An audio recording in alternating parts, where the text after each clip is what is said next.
Yo, what up guys? It's your boy, yung Hans TV. Nagbabalik na naman tayo for another videos mga boss. So ngayon mga boss, nandito tayo sa Aspire Zone Park mga boss. So hindi ko na patatagalin to. Samahan nyo ako explore natin what's inside of this tourist spot.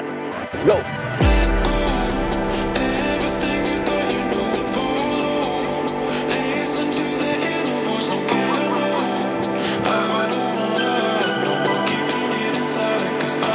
Ito nasa likuran ko na to, yan ang famous torch tower dito sa Doha, Qatar, o ang Aspire Zone Park, no? So yan ang isa sa mga pinupuntahan dito. Napakaganda niya sa gabi. Tingnan natin kung maaabutan natin siya mamayang gabi.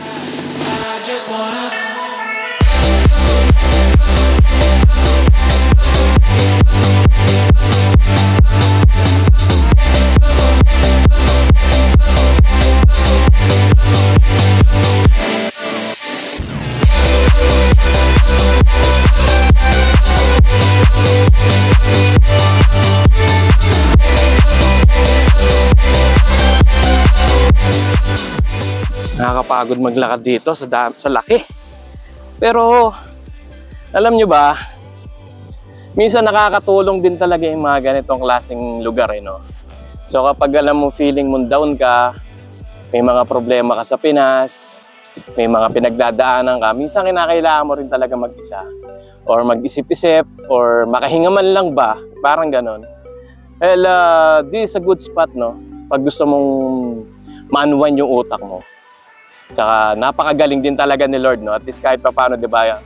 Inside of this country, may sinasabi nilang puro buhangin, merong lugar na ganito na full of greens, man.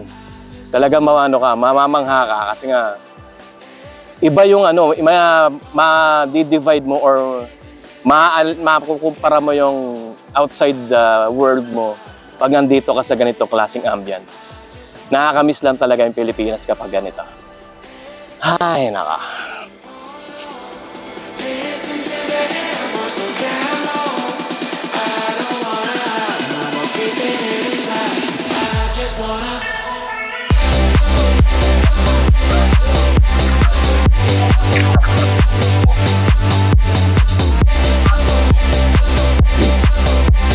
Yeah. So, kanina nasita tayo, no? Ngayong Biyernes pala, family day lang pala rito, no? Hindi sila po nagpapapasok ng mga mag-isa lang. So dahil matagal ng rules yun, no? Kahit sa mga mall dito sa Middle East. Hindi lang naman dito sa Qatar, no? Sa mga ibang lugar din talaga. So kanina, sinita tayo, pero buti naman at mabait naman sila kuya. Kaya medyo napayagan tayo. Pero siguro hindi rin tayo magtatagal dito, no? Kuha na lang tayo ng mga ibang shots para maipakita ko sa inyo kung gaano ba kaganda dito sa Aspire Zone, no? So, yun lang.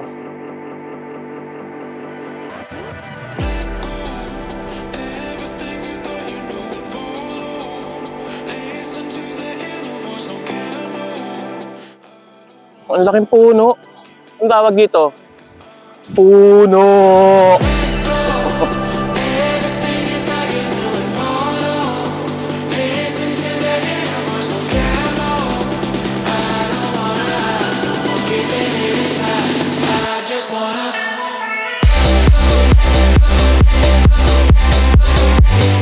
Yo, what up guys? Ito na nga pala ang ating ender mga boss. So, see you next time para sa ating next exploration. So, ngayon pinakita ko sa inyo kung gaano ba kaganda itong Aspire Zone dito sa Doha, Qatar. So, see you next time, Hans TV. Peace!